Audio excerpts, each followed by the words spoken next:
ఓం శ్రీ గురుభ్యో నమ. శ్రీ మహాగణాధిపతయ నమ. శ్రీమాత్రే నమ. పరమ పుణ్యప్రదమైన పాపహరమైనటువంటి కార్తీక మాస ప్రాశస్త్యాన్ని, కార్తీక వ్రత ఆచరణ వల్ల కలిగేటటువంటి ఫలితాన్ని వశిష్ఠ మహాముని జనక మహారాజుకు తెలియచెప్తున్నాడు. కార్తీక వ్రతం అన్న దాంట్లో చాలా ప్రధానంగా చెప్పేటటువంటిది ఒకటి ఏమిటి అంటే దీపదానము అనేది. ఈ దీపదానానికి ఒక విధి ఉంది, ఒక పద్ధతి ఉంది. దీపం వెలిగించటమే కాదు, ప్రతిరోజు కూడా దీపదానం చేయడం అనేది చాలా ప్రధానం.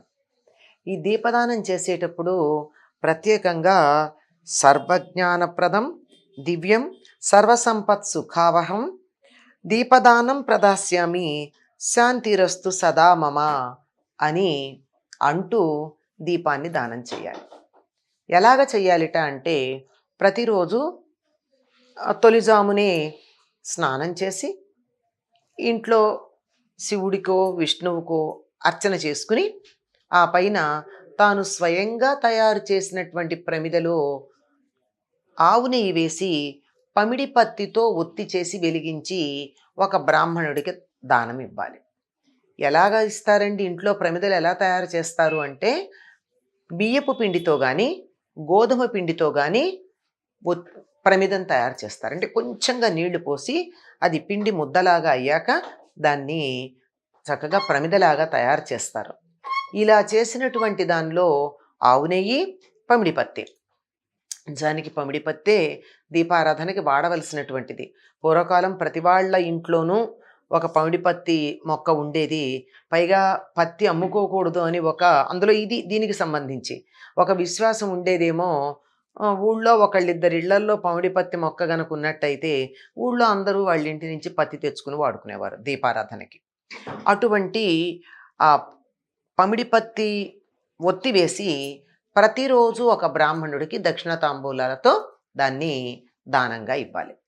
నెల అయిన తరువాత ఆఖరి రోజున ఏ బ్రాహ్మణుడైతే ప్రతిరోజు ఈ వరి పిండితో చేసినటువంటి ప్రమిదలో ఉన్న దీపాన్ని తీసుకుని వెళ్ళాడో, అటువంటి బ్రాహ్మణుడికే చివరి రోజున వెండి ప్రమిదలో బంగారపు ఒత్తి వేసి ఆవు నేతితో పమిడి పత్తితో దీపం వెలిగించి ఇవ్వాలి.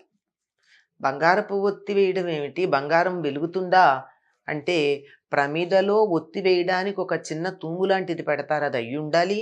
లేదా బంగారుతో సమానమైనటువంటి పమిడి పత్తి ఒత్తి అయినా అయి ఉండాలి. అలా ఇవ్వాలి. ఇంకా ఓపాన శక్తి, తమకున్నటువంటి శక్తి కొద్దీ వస్త్రాలు పెట్టడం, భోజనాలు పెట్టడం, దక్షిణ ఘనంగా ఇవ్వడం, ఇవన్నీ చేస్తారు. కానీ ప్రధానంగా చేయవలసింది ఇది. దీనివల్ల ఫలితం ఏమైనా ఉంటుందా అంటే, ఒక్క సంవత్సరం ఈ విధంగా గనక చేసినట్టయితే ఎటువంటి ఫలితం ఉంటుందో తెలియజెప్పేటటువంటి ఒకానొక ఇతివృత్తాన్ని వశిష్ఠ మహాముని జనక మహారాజుకు చెప్తున్నాడు. ఒకప్పుడు ద్రావిడ దేశంలో ఒక బ్రాహ్మణ స్త్రీ ఉండేది. ఆవిడికి చిన్నతనంలోనే భర్త మరణించాడు. ఎంత దురదృష్టవంతురాలో! సంతానం లేదు, బంధువులు కూడా ఎవరూ లేరు, జీవనోపాధి లేదు. అటువంటి పరిస్థితుల్లో ధనం అధికంగా ఉన్నటువంటి వారి ఇంట్లో దాసీగా పనిచేస్తూ ఉండేది. వారిచ్చినటువంటి వస్తువులు తీసుకొచ్చి అధిక ధరలకు ఇతరులకు అమ్మేది. అంటే సాధారణంగా ఆ రోజుల్లో ఇంట్లో పనిచేసే వారికి భోజనం పెట్టేవారు. భోజనం గడిచిపోయేది. ఈ ఏదైనా వస్తువు ఇస్తే దాన్ని తీసుకుని వచ్చి అధిక ధరలకి బయట అమ్ముకుంటూ ఉండేది. అంతేకాకుండా ఆ వచ్చిన ధనాన్ని మళ్ళీ వడ్డీకి ఇస్తూ ఉండేది, అధికమైనటువంటి వడ్డీకి. అంతేకాదు ఇంకొక పని కూడా చేసింది. ఏమిటి అంటే, ఎవరైనా దొంగలు సొమ్ము అమ్ముతూ ఉంటే వాళ్ళ దగ్గర తక్కువ ధరకి కొని తాను ఎక్కువ ధరకి అమ్మేది. దొంగలు ఎప్పుడైనా సరే ఆయన కాడికి అమ్ముకుంటారు కదా. ఏదైనా ఒక వస్తువు దాని విలువ కన్నా చాలా తక్కువలో మనకు లభ్యమవుతోందంటే అది దొంగ సరుకుని మనం అర్థం చేసుకోవాలి. ఇలాంటి పనులను చేస్తూ ఉండేది. అయితే ఇందులో మనకి చెప్పడంలో విశేషం ఏమిటంటే, ఇవి మానవులు ఎన్ని రకాల తప్పులు చేయడానికి అవకాశం ఉంది, ఎన్ని పాపాలు చేస్తారు అని రకరకాల పాపాల ప్రసక్తి కూడా మనకి ఇక్కడ చెప్తున్నారు. అటువంటివన్నీ చేయకూడదని, చేసినట్టయితే వాటి నుండి మనకి విముక్తి లభించే ప్రయత్నం చెయ్యాలి తప్ప కొనసాగించకూడదని అర్థం చేసుకోవాలి. అంటే దొంగ సొమ్ము కొని తక్కువ ధరకి కొని ఎక్కువ ధరకి అమ్మడం పాపమే. దొంగతనం ఎంత పాపమో ఆ దొంగ సొమ్ముని అలా అమ్మడం కూడా అంతే పాపం. ఇంకా చెప్పాలంటే ఎక్కువేమో కూడా. ఇలా కొనేవాళ్ళు ఉంటే కదా వాళ్ళ దొంగ సొమ్ము తీసుకొచ్చి అమ్మడం జరుగుతూ ఉంటుంది. అదేవిధంగా వస్తువులు అధిక ధరకు అమ్మడం, ఎవరన్నా మనకిచ్చిన దాన్ని కూడా అమ్ముకోవడం, ఇలాంటి పనులు. నిజం చెప్పాలంటే ఆవిడకున్న అభద్రతా భావం కారణమై ఉండాలి. అంటే ఎవరూ లేరు తనకి, తన్ని చూసేవాళ్ళు ఎవరూ లేరు. రేపు తనకు అనారోగ్యం చేసినా లేవలేకపోయినా మరి తనకేదో ఒక భద్రత ఉండాలి కదా. ఇంతవరకు కూడా క్షమించవచ్చు కానీ ఆవిడ చేసింది ఏమిటంటే ఇంత సంపాదించిన తర్వాత కూడా ఒక్కరోజు దేవుణ్ణి తలుచుకోలేదు, ఒక్క మంచి పని చేయలేదు, ఒక్క ఉపవాసం చేయలేదు. దేవుణ్ణే తలుచుకోని మనిషి దీపం ఎక్కడ పెడుతుంది? దీపము పెట్టల. ఇంత కూడా పర్వాలేదు కానీ ఎవరైనా ఇటువంటి గుణాలు ఉంటే వాళ్ళని చాలా చులకనగా మాట్లాడేది.